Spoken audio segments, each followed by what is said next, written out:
Welcome to the Old Time Radio Superman Show from Boise, Idaho. This is your host, Adam Graham. Got any comments? Email me, adam@adamsweb.us.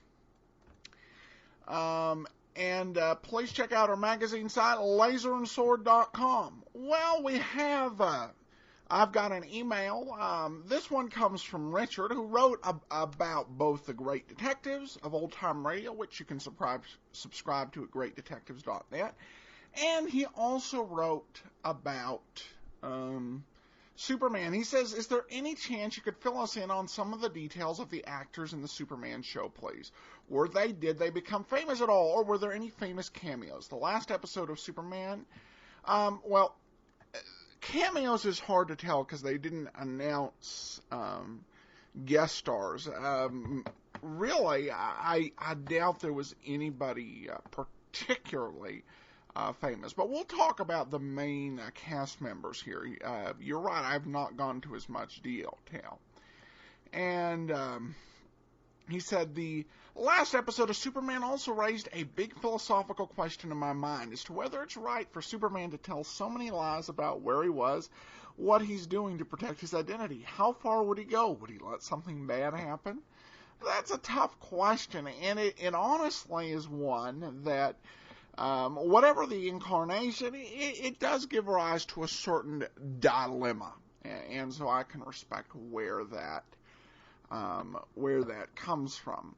But you kind of, so I don't have a quick answer on that, but I definitely understand it. So, all right, well, let's go ahead and we'll get into today's episode of Superman. We're starting a new serial. This one is called Metropolis Football Team Poisoned. So if you are a football fan, well, you're getting a little bit of an extra treat as you wait for September to roll around. So let's go ahead and get into it. Metropolis Football Team Poisoned. Presenting the transcription feature, Superman. Look, up in the sky. It's a bird. It's a plane. It's Superman. Yes, it's Superman, strange visitor from the planet Krypton, who came to Earth with powers and abilities far beyond those of mortal men. Superman, who can leap tall buildings at a single bound, race a speeding bullet to its target, bend steel in his bare hands, and who, disguised as Clark Kent, mild-mannered reporter for a great metropolitan newspaper, fights a never-ending battle for truth and justice. And now to our story. It begins today in the editorial room of the Daily Planet. Clark Kent is putting the finishing touches on a last-minute news release when Lois Lane saunters up to his desk. How do you spell industrious? Huh? Industrious? I-N-D... Oh, I get it. All right, no, I'm not industrious. I'm just knocking this thing out so I can get over to the football game. Incidentally, how about joining me? Are you kidding? No, not at all. When I go to a game, Mr. Kent, I like to be escorted by someone who knows football. I don't want to spend the afternoon explaining it to you. Oh, I think I know enough to get by. At least the sports editor believes I do. He just asked me to cover the game. You cover a football game? Sure. I bet you don't even know the difference between a T formation and a double wingback. Well, now, maybe I'll surprise you. Come along and see. Now, don't tell me you once played football yourself. Well, no, but, well, I didn't think so. It's a little too rough, isn't it? Now, look, do you want to go to the game or don't you? Which game is it? Metropolis University against State College. Metropolis won't have any trouble winning. They're all set for an undefeated season, but it should be a good game to watch anyway. Just to see the terrific Metropolis backfield roll up a big score. Are you trying to tell me State's a pushover? Well, of course. Everyone knows State hasn't a chance. Oh, is that so? Sure. Well, when I went to State College, our team was famous for scoring upsets, and I have a hunch they'll do it today. Well, maybe. But make up your mind. I don't want to be late. Are you coming? Okay, I'll come. But wait just a second. I want to get something out of my desk. Here. This is for you. Huh? What is it? A brand new football rule book. You'll need it. Remember, I'm not going to tell you what the game's all about.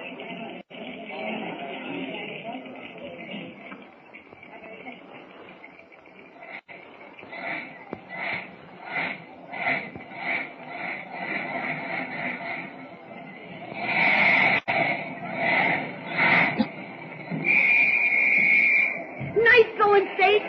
There, did you see that, Mr. Expert? Right through through the middle of the Metropolis line for 15 yards. This is the upset I told you about. It's no upset yet, Lois. Metropolis is still 2 touchdowns ahead. Yeah, but they did all their scoring in the first 3 quarters. And now State's really going to town. We've got Metropolis on the run. Well, it won't do State much good.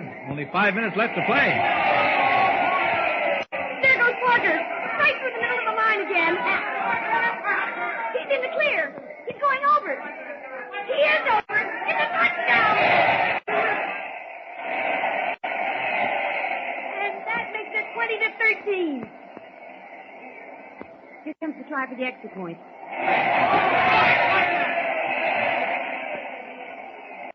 They made it.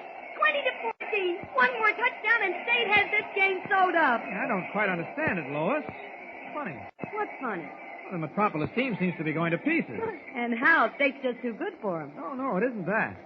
All 4 backfield men could have stopped that last line plunge easily. Why, they tackle as if they weren't half trying. Here comes the kickoff. Come on, State! Well, Metropolis is receiving. State won't have enough time to get the ball again and score. There's the kick. Oh, the Metropolis fullback dropped the ball. Fall on it! Fall on it! Oh, what's the matter with him? Why doesn't someone try to get that ball? Get it! State recovered. State recovered. It's State's ball on the 20-yard line. Here we go. Something's wrong. What's happened to Metropolis? Here's the play. Right through tackle. Look at him bowl those Metropolis men over. He's not bowling them over. They're just not putting up any opposition. Look at Harris, the captain. He's staggering. He's down. Can't take it, that's all. State hits too hard. Oh, there wasn't a man near him on that play. Look, they're carrying him off the field. Uh-oh. Spike Taylor, the Metropolis coach, just left the bench. Something's wrong. There's a whistle, Clark. Sit down. Oh, sir, I'm going down to the dressing room. I'll see you back at the office. Wait a minute. Come back. Clark.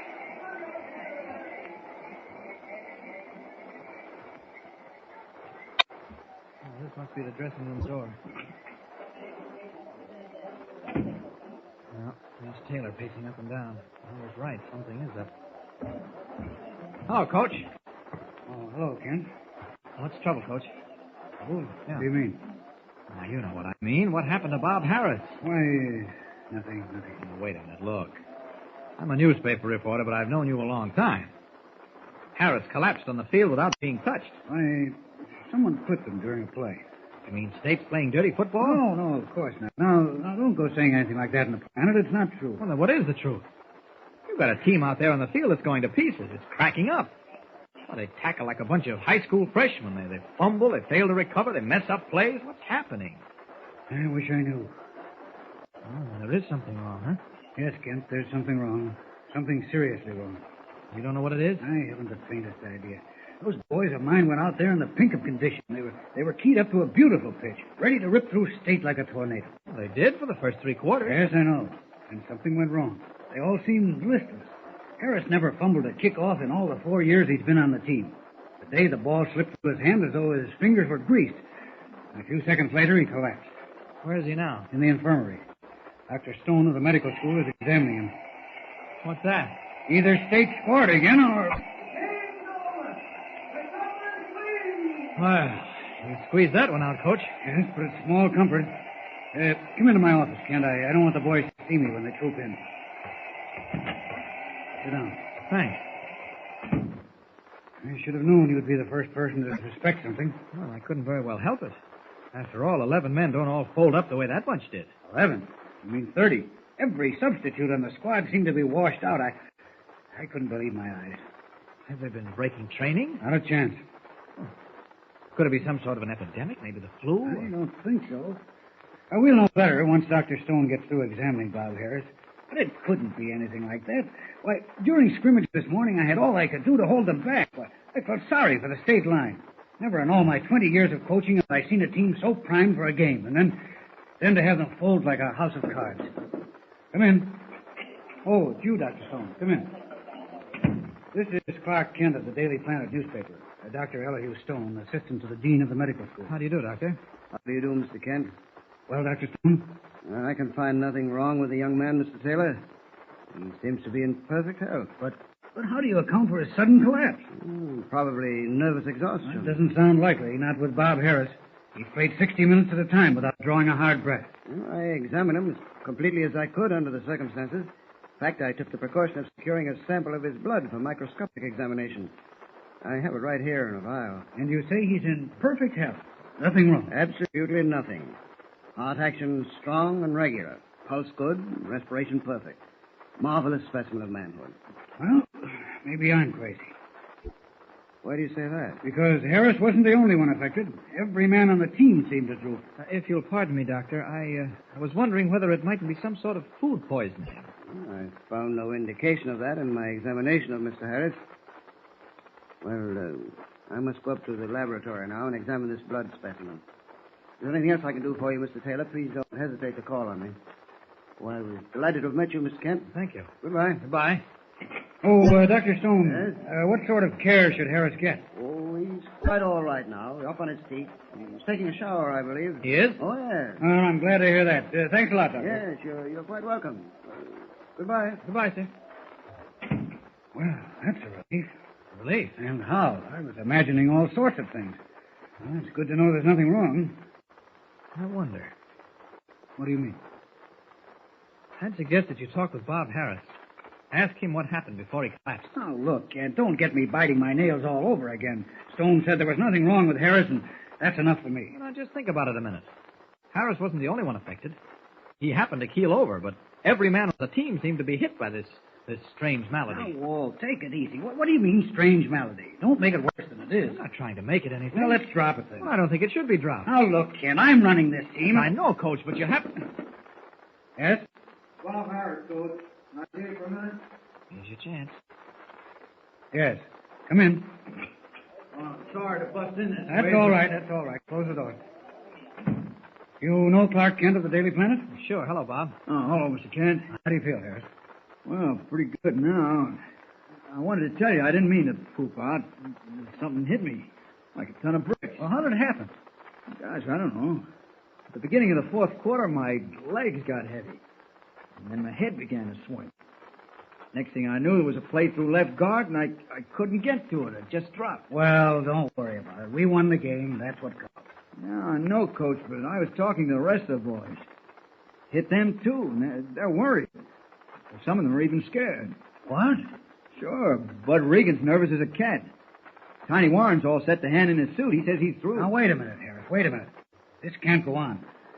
You go back and tell the boys there'll be a meeting in the gymnasium in an hour. I want every one of them present. Okay. Glad to see you, Mr. Kent. Righto, Bob. Well? I guess you were right. Something's got to be done about it fast. Too much depends on the Metropolis team going through the season undefeated. Entirely too much. What are you driving at? Kent, we're not just playing football to win this year. We're not playing to put half the squad on the All-American or get a bid to the Rose Bowl. We're playing for the lives of thousands of kids. We're fighting against death, and we've got to win. We've got to win. What does Coach Taylor mean? How is the Metropolis team playing for the lives of thousands of children? Is there something behind the sudden collapse of one of the best football squads in the country? It looks like mystery and adventure ahead in this thrilling football story, so follow each episode with Superman. Don't forget, tune in again for the next thrilling episode with Superman. Look, up in the sky. A bird. It's a plane. It's Superman. Superman is a copyrighted feature appearing in Action Comics magazine. Welcome back. This is a promising start to this series. I really like the way this one flowed right from the beginning. That first scene in the newsroom, it's really set up beautifully. This is going to be a 15-parter, and sometimes they kind of get carried away in that. So it'll be interesting to see how well they do with this. But the beginning is really promising, and I'm looking forward to part 2. Now, I did say I was going to give some information on the stars of the show. I'm going to talk about Bud Collyer on Wednesday, and then we'll get into some of the other actors next week. So, all right, well, we will be back on Wednesday with the Metropolis football team part 2. Got any comments? Send them to me, Adam at adamsweb.us. If you like the show, cast your vote on Podcast Alley. But from Boise, Idaho, this is your host, Adam Graham, signing off.